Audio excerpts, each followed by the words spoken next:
On passe justement à la politique avec une nouvelle recrue pour le Front National en Corrèze.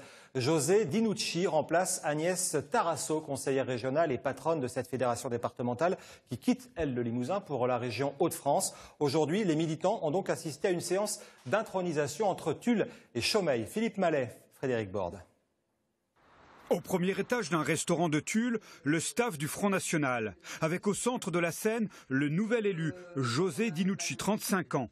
Pour cet ancien militaire, c'est le moment de se présenter à la presse. Et pour la représentante régionale venue tout spécialement de Bordeaux, l'occasion de dire que le FN est toujours là. Non, Marine Le Pen n'est pas morte et non, le Front National n'est pas mort non plus. Quelques heures plus tard, à Chaumeil, au cœur des Monédières, le nouveau patron de l'extrême droite corrézienne accueille les siens. Des représentants de sections, des militants du Limousin et même de la Dordogne. L'ambiance se veut bon enfant, mais les propos de José Dinucci sont solennels. Presque un candidat en campagne. Aujourd'hui au pouvoir, nous avons qui? Nous avons un pantin de la finance mondiale. Nous avons un monsieur qui est dirigé par des banquiers, par des chefs de multinationales et qui finit le travail de 40 ans de destruction de notre nation, de 40 ans de destruction de ce qui a fait la France.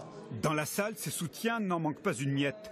Et ils veulent toujours croire que le mouvement qu'incarne Marine Le Pen, c'est le parti anti-immigré et anti-mondialisation.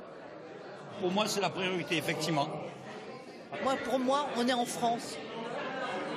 Pour moi, la France, c'est les Français. On est vraiment en train de perdre notre identité. On est complètement dilué dans le mondialisme. Fin mars, José Dinucci prendra place sur les bancs du FN au Conseil régional, un parmi les 27 de la Nouvelle-Aquitaine.